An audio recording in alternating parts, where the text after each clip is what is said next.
A bad ending does not just ruin the ending, it reaches backwards, and it ruins everything that came before it. You have felt this about a television show. You have also felt it about a job, a friendship, an entire year. You describe them by how they ended. That is not a coincidence. It is one of the most reliable findings in psychology. Ask anybody about Game of Thrones. I have never seen a single episode. I do not need to, because I know exactly what people say about it now. They do not say the last season was bad. They say the whole thing was a waste. 8 years? Wasted. And this happens over and over. The Walking Dead did not get canceled. People just quietly stopped finishing it. Outer Banks went from the show everybody was talking about to the show nobody admits they still watch. And Star Wars did it to a story that was 40 years old. 3 generations, 3 films. The usual explanation is that the writers ran out of material, or the budget dried up, or the original people left. And sometimes that is true. But it does not explain the reaction, because a bad season is just a bad season. This is stranger than that. 60 hours you loved, overwritten by 90 minutes you did not, and it has nothing to do with television. In 1996, 2 psychologists studied people having colonoscopy, not a metaphor, an actual medical procedure and an unpleasant one. Every 60 seconds, the patients rated their pain. So the researchers had the whole experience minute by minute. Then afterwards, they asked one more question. How bad was it? And the answers did not match.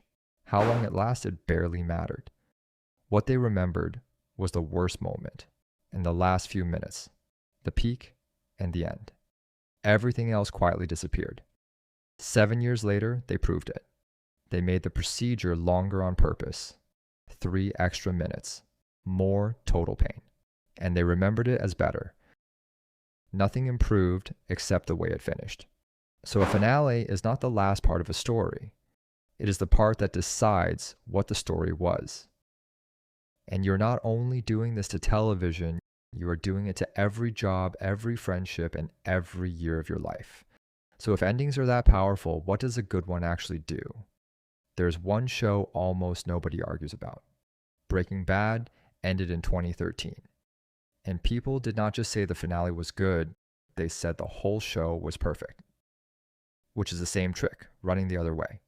The ending did not just land. It reached backwards and improved everything behind it. Every slow episode became setup. Every detour became foreshadowing. Nothing about those episodes changed, only what they were for. And notice what that actually means. You are not remembering the show. You are remembering the summary your brain wrote at the end. And the summary gets written last, which brings us to why this keeps happening. For years, a show has one job: keep you asking questions. Open a door, then another, then another. That is what you fell in love with. And then in the final season, the job reverses. Now it has to close every door it opened. Those are opposite skills.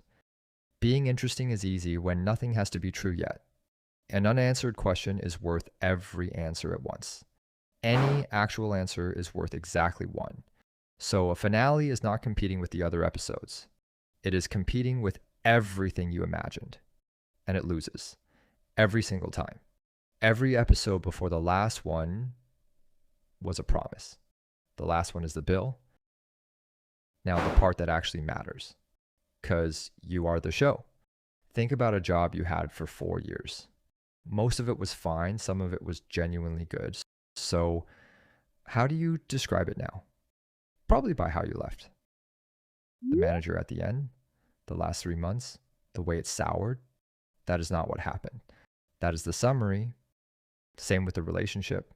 You did not have a bad 4 years. You had 3 good ones and a terrible last one, and the last one is doing all the talking. So what do you actually do about it? 2 things, and both of them are usable.